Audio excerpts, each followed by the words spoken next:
Hello guys, Prob2010 with you today, and welcome to my motion tracking tutorial in After Effects. So first of all, just open up After Effects, and your workspace should look similar to mine.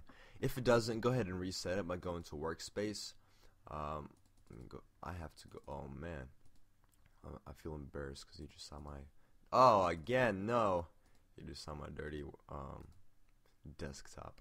Anyways, oh my gosh. Alright, I just have so much stuff here. Okay, so you want to go to Window, you want to select Workspace, and you want to select Animation, and if it's already selected, just press Reset Animation, and that should fix your whole workspace area up for you. So, let's go ahead and import our videos that we want to motion track. So, let me go here, and there you go, and there you go. Open up. Okay, so when working with different videos to motion track, it's best that you put each video in a separate composition because there's a lot of things going on, like null objects and keyframing stuff. So that could get you messed up if you're trying to motion track two different videos in one composition. So just go ahead and select them two and throw them onto the new composition button.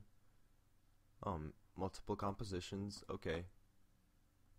And there we go. We have two separate compositions created for these video files. So I'm just going to double click, and here's our first video.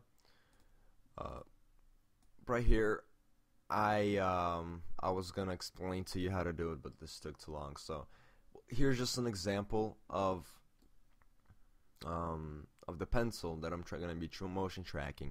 And what I was saying in the video is it's important to put a dot or a high contrast point on the object that you're trying to motion track because it makes your job a lot easier, and you're going to see that yourself. So, okay, I want to motion track this pencil. So what we're going to do is I'm just going to go to the very beginning of this video, so make sure I'm over here. Then go to Window and go to Tracker. This will pop up a panel on the side similar or just like this one. Go ahead and select the motion source, select sequence 01 or whatever your video is called. Then go ahead and click on it in the timeline, and these options should be enabled. So I'm going to click on track motion, and that will pop up a track point. And as you can see, it automatically selects position. Now, if you want to get more technical, there's also rotation, scale, and that's just that just don't do that. Don't do that for this. Okay, I just have to delete.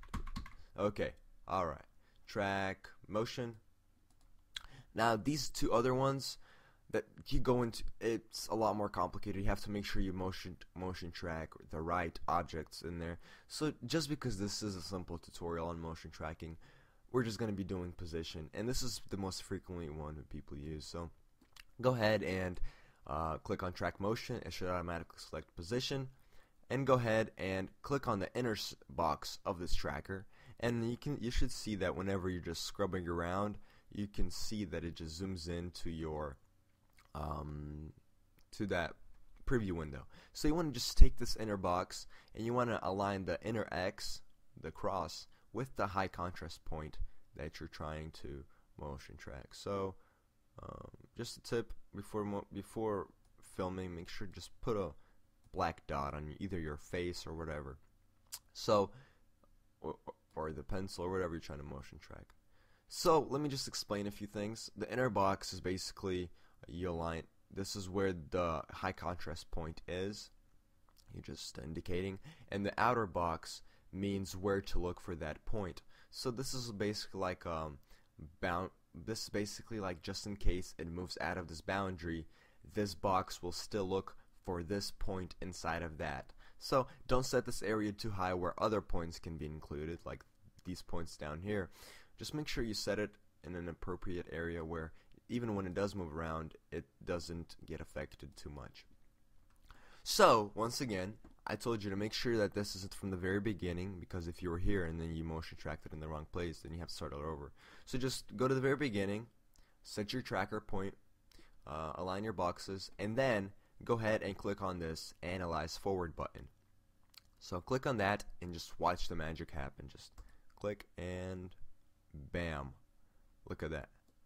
Now each box indicates a keyframe. So now we have to store this information somewhere, and in After Effects this information can be stored in a null object.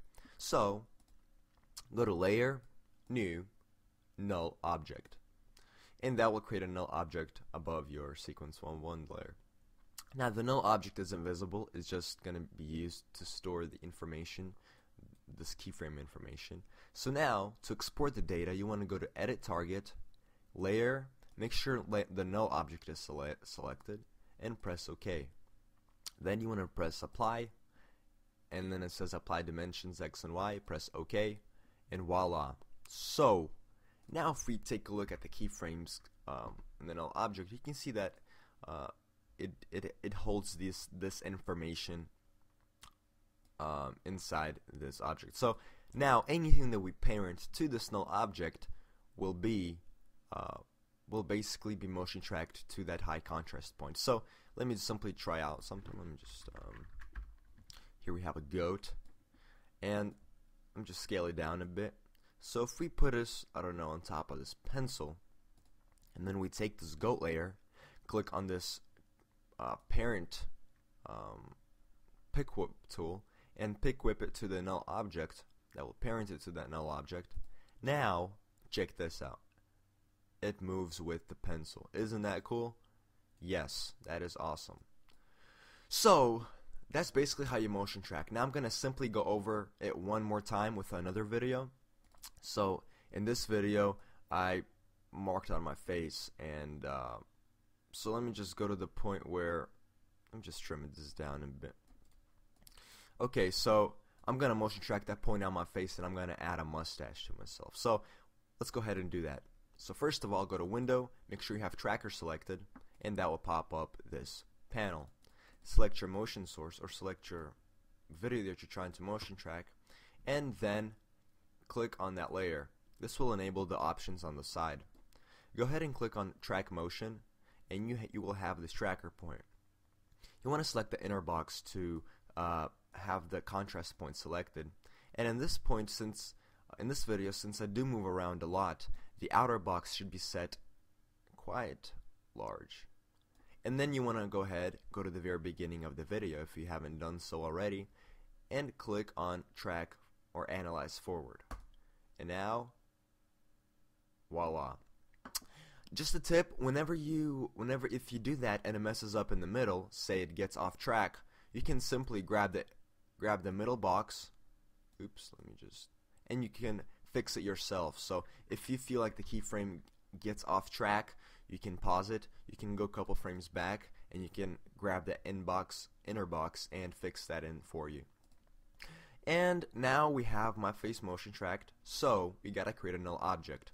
Go to Layer, New, Null Object, and this null object will hold the stored information. So click on Edit Target, Layer, select Null, and press OK, and press Apply, and press OK to accept. And guess what? Now this null object holds the information for that motion tracking of my face. So let's go ahead and double click, and let me type in a mustache, because that's what I want. Go to the very beginning of the video, take the mustache, let me scale it down a bit. Now this may look really realistic, and just line it with my face. There are going to be some problems with this, and I'll show you in just a minute. But take that mustache layer and parent that to that null object, and let go. And now guess what? When I move my face, it moves with my face. Now some problems that are visible here is the rotation. So you can see that up here it's tilted that way, and down here it's tilted more upwards. This is because the rotation of my face changed, and we didn't motion track or do that or count for that in the motion tracking when we did the position. So that's a whole other tutorial, but I just wanted to show you how to motion track simply in After Effects, just with the position. So thank you guys for watching. If you have any questions, please leave them in the comment sections below, and I'll try to get back to you as soon as possible. Rate, comment, subscribe, and I'll see you guys next time.